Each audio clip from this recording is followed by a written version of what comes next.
Hey, it's NPR's Book of the Day. I'm Andrew Limbong.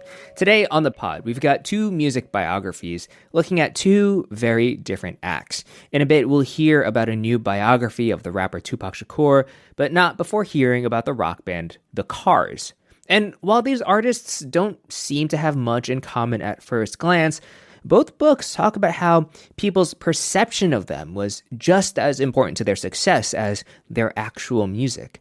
Bill Janovitz is the writer of The Cars Let the Stories Be Told, and he talks to Here and Now's Robin Young about how important MTV was to their success, but also how the band eventually fell apart as members jockeyed for center stage. That's ahead. This message comes from NPR sponsor CNN. Stream Anthony Bourdain, Parts Unknown, Prime Cuts now, exclusively on the CNN app. These rarely seen, never-before-streamed episodes dig deep into the Parts Unknown archives with personal insights from Anthony Bourdain and rare behind-the-scenes interviews about each season. Anthony Bourdain, Parts Unknown, Prime Cuts, now streaming exclusively on the CNN app. Subscribe now at cnn.com/all-access. Available in the U.S. only. The year was 1978. Yeah, way back then. So sad. We only had radio and records. Poor us. Actually, it was so great. Let the good times roll. Let them make you a clown. Let them leave you. So, radio. We first even heard of the Cars in the 1970s because a legendary Boston DJ played their demo reel. Years later, guitarist Elliot Easton would thank her when the Cars were inducted into the Rock and Roll Hall of Fame. In the very early days of the band, we had an angel in the form of a lady named Maxanne Sartori. She began to play our demo tape in heavy rotation alongside all the biggest records of the day, and we will forever be indebted to her for her incredible support in getting this thing going. Then, records. After the band was signed, because of that tape Maxanne played, we finally got to drop the needle on the Cars' debut album. As writer Bill Janovitz says, the ripple from that first splash informed rock and roll for decades. Not just the sound, the look. This song won MTV's first Video of the Year award in 1984. You might think I'm crazy. Hang around with you. Maybe you think I'm lucky. That's something to do. The Cars, led by Cleveland's own Rick Ocasek and Ben Orr, who'd moved to Boston, and guitarist Elliot Easton, drummer David Robinson, and on keyboards Greg Hawkes, already there, would go on to have other hits, Let's Go, Shake It Up, and The Sublime Drive. Who's gonna drive you home tonight? But the Cars broke up in 1988. Heartthrob Ben Orr died of pancreatic cancer in 2000. The remaining four members were inducted into the Hall of Fame in 2018. Rick Ocasek died a year later. Now their story is being told by another musician, Bill Janovitz of the alt-rock band Buffalo Tom. He's also the author of a best-selling bio on Leon Russell. This new book is simply The Cars, but there is nothing simple about it. 450 pages of rock history. Bill Janovitz joins us in the studio. Good to see you again. You too. Thanks for having me. So please start where you do in the book, in Cleveland, where Rick Ocasek, born to Czechoslovakian parents, Rick used to appear on local talent shows, and little Benjamin Orzechowski, the son of Russian Orthodox parents, already the Elvis of Cleveland when he was a kid. He appeared on shows with his bands. They met up. I didn't realize how long what became Rick Ocasek and Ben Orr, how long it took for them to make their way to Boston and this fame. Yeah, Rick Ocasek came as a teenager with his family to Cleveland, and he remembers seeing Benny 11 Letters, as they called him, on the local show Upbeat. And when they finally met, they were like 18, 19 years old. And Rick totally remembered this natural, beautiful, great singer and everything, just a natural musician. We'll get more about the loveliness of Ben Orr. But what did Rick bring to the mix? Rick was a really ambitious, driven guy who wanted to be a writer. He grew up loving Buddy Holly, sort of pre-Beatles guy. But then when Bob Dylan and Velvet Underground came around, it really stoked his love of writing and poetry. And he saw music as a vehicle for that primarily. Yeah. So 10 years in different bands. bands. But now we come to, they meet the players who are already here, form the Cars, and that first album. And Maxine Sartori, who got them signed, I can't give her enough props, this incredible early DJ. What was it about that album? They tried on all these different kinds of things. You know, first they were like a folk trio with a guy named Jim Goodkin. Then they were sort of a jazz rock band.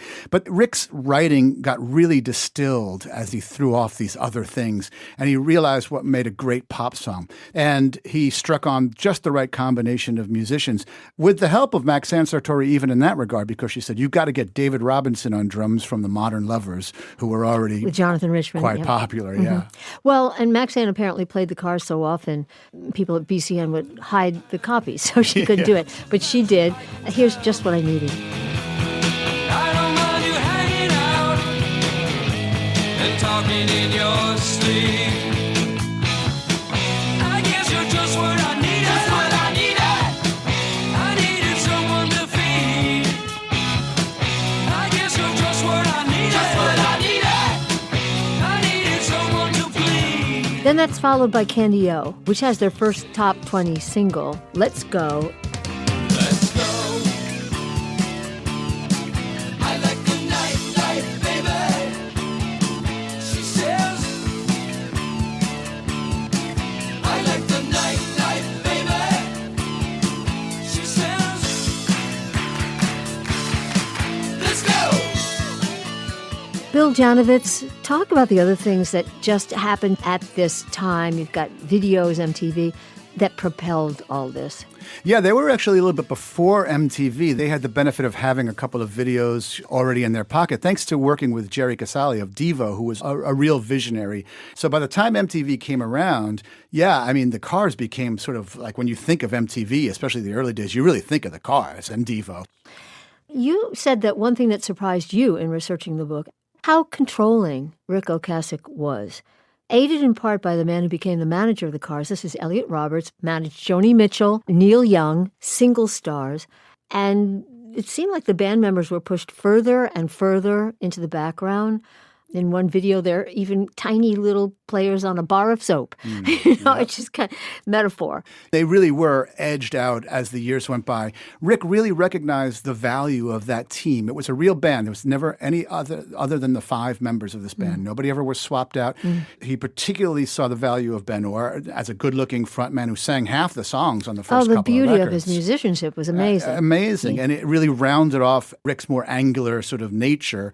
But Rick... Oh, wait, you say angular. His nickname when he was a kid, you tell us, was the Noodle. He looked odd. He looked and he sounded odd. He owned it. Yeah, exactly. And it was the era where you could be a quirky sort of angular guy. You've got Elvis Costello, you've got David Byrne. And I think his time had come and he saw his ship had come in. And now he's like, after all those years of living in abject poverty and struggling for their music, he felt like, maybe I could be like Sting and go off on my own. Maybe I don't need these guys. And Elliot Roberts, as you say, was only used to dealing with one person at a time. But I think Rick really thought of himself as Rick Ocasek and the Cars. Yeah. For some of us, it was Ben Orr and the Cars, primarily because of one or two gorgeous solos that he took. And one, of course, is Drive. Let's listen. Who's gonna hold it down when you shake? Who's gonna come around when you break?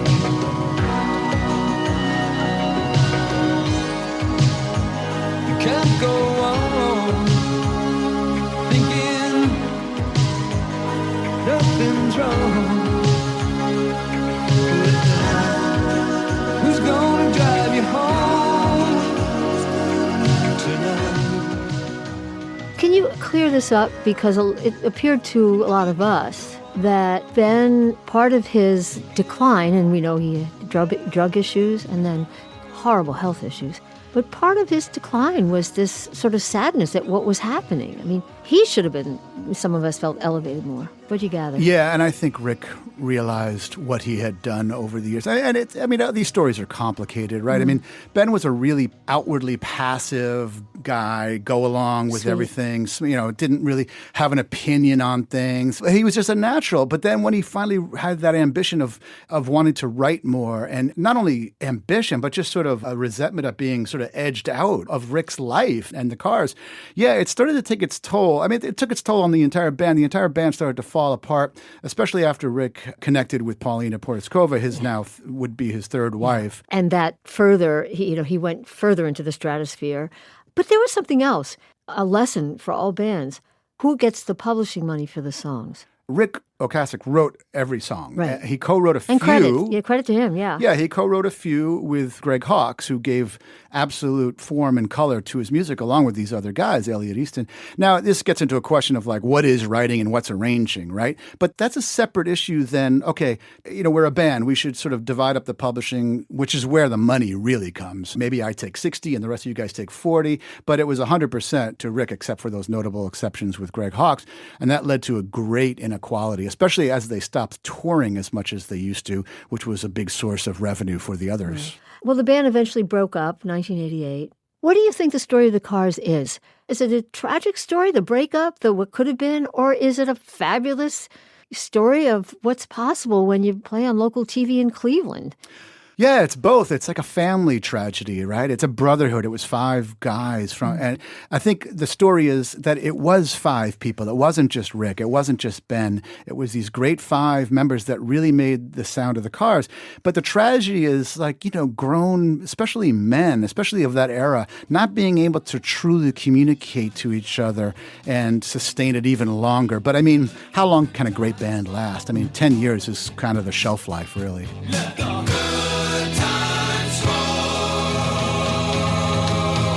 Author, musician, Bill Janovitz. Don't forget Buffalo Tom, the band he's in. His new book is The Cars, Let the Stories Be Told. Bill, thanks as always. Thank you, Robin, and thanks to Here and Now. Let the stories be told. Let them say what they want.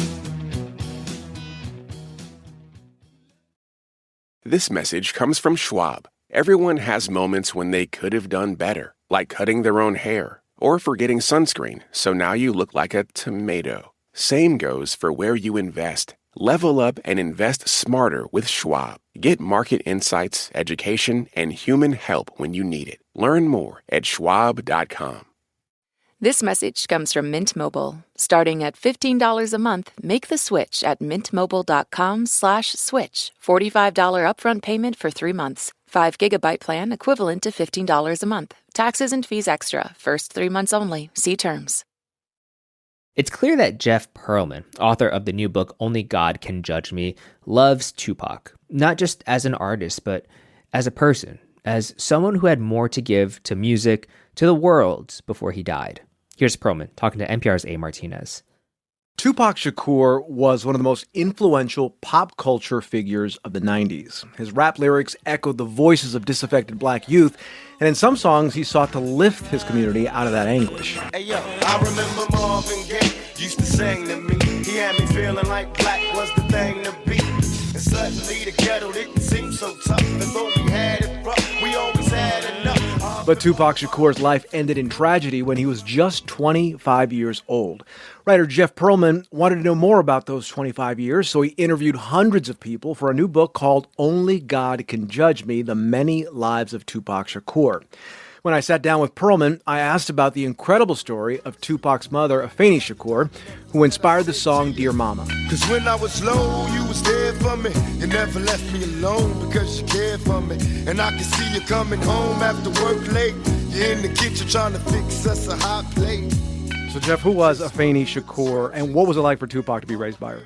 Afeni Shakur was a Black Panther. When she was 21 years old, she was pregnant with Tupac.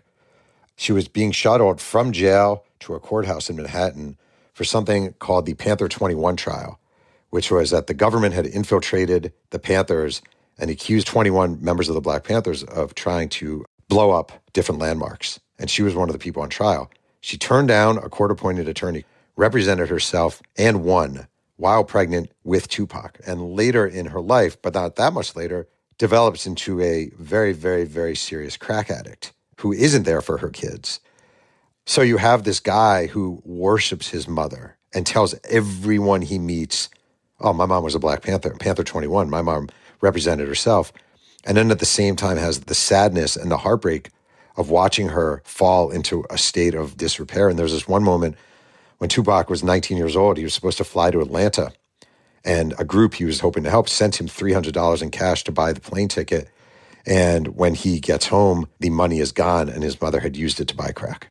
And a friend of his named Kendrick Wells, who I interviewed, said the mom he wanted wasn't the mother he had. He had a hero, but he didn't have a mother. So what you said right there, he had a hero, but he didn't have a mother. I'm wondering how that thought maybe extends toward his relationship with women over the years, because he had a complicated one.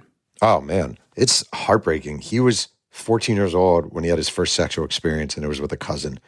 When he was 15 years old, he had a second sexual experience, and it was with an adult friend of his mother. He had no father around. His dad, Billy Garland, was not around for the vast majority of his life. He never learned about sex, never learned about how to treat people in that way. And he became this guy known as a sex symbol. But throughout his youth, throughout middle school, much of high school, he was a kid with gap teeth, really bad braces. He walked like a duck. He wore thrift store clothes. He was not a guy the women were interested in. And his whole life was kind of a yin and yang of being a sex symbol, being an ugly duckling, being a guy who didn't understand sex, being a guy who dove into sex. So in 1995, Tupac was in prison for sexual abuse, and he began to form a partnership with Suge Knight, who founded Death Row Records. Knight posted a $1.4 million bond before he signed Tupac to Death Row, and then the next year, they released All Eyes on Me, his most successful commercial album and his last before he was shot to death. And it included arguably his biggest hit, California Love. Out on bail, fresh out of jail, California dreaming. Soon as I step on the scene, I'm hearing hoochie screaming, fiending for money and alcohol, the life of a West Side player with cows die and a strong ball. Jeff, it always felt to me that even back then, Tupac in a way sold his soul during this time in his life. What did he see in Suge Knight that others maybe didn't? Because Suge Knight is a scary guy. He's in prison right now, serving a 28-year sentence for a hit and run, a fatal hit and run. But what did he see in Suge Knight that others couldn't? It's interesting. Tupac is in prison at Clinton Correctional Facility in Dannemora, New York. And as he's there, Suge Knight is greasing the wheels. He is sending his mother money. He's sending his mother gifts. He visits Tupac multiple times. And he basically shows up one day and provides the bail. And for Tupac, that was liberation. And the other thing is that Suge Knight factually supplied is amazing musical opportunities. He hired the best producers, but he also had expectations. Suge Knight's line was, for writers, was write a hit or get hit. I interviewed one guy who was hired, and as soon as he was hired, he said Suge Knight walked him over to a window and said, just so you know, we don't take failed employees and fire them. We take failed employees and throw them out windows. And Suge Knight expected Tupac to exemplify sort of thug life. And he sold Tupac on this lifestyle. And Tupac really wasn't that, but he kind of bought into it.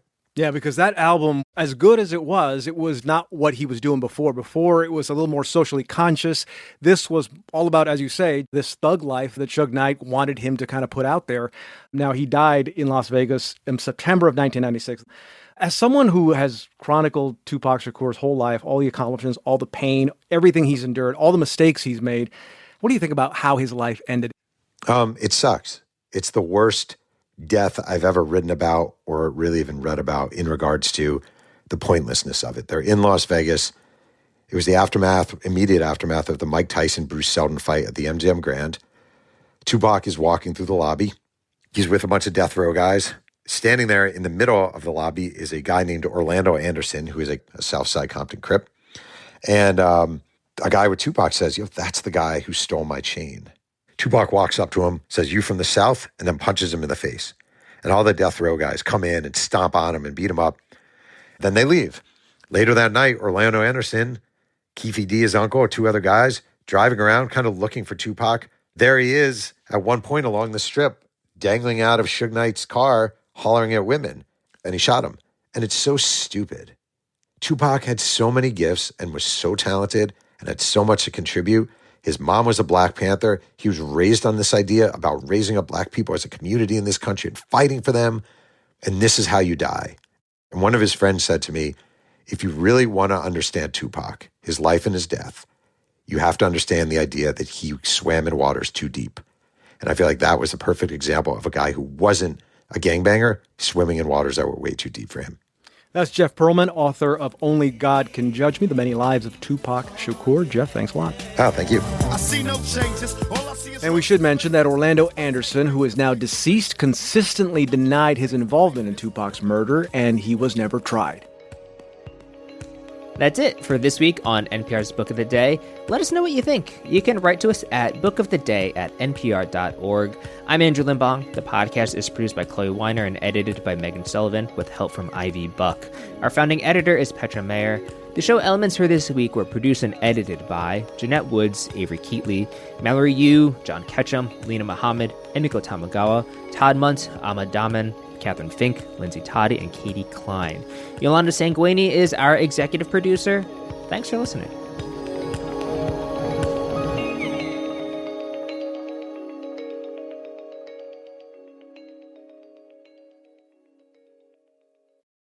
This message comes from Vital Farms, who works with small American farms to bring you pasture-raised eggs. Farmer Tanner Pace shares a moment that brings him a sense of purpose. I think that when the barn doors open and the hens run to the paddocks, you can truly see what a happy hen really is. I love pasture-raised eggs because you can see the work and the pride that the farmers have and have put into these eggs. To learn more about how Vital Farms farmers care for their hens, visit vitalfarms.com. This message comes from Jerry. Are you tired of your car insurance rate going up, even with a clean driving record? That's why there's Jerry, your proactive insurance assistant. Jerry compares rates side by side from over 50 top insurers and helps you switch with ease. Jerry even tracks market rates and alerts you when it's best to shop. No spam calls, no hidden fees. Drivers who save with Jerry could save over $1,300 a year. Switch with confidence. Download the Jerry app or visit jerry.ai/NPR today.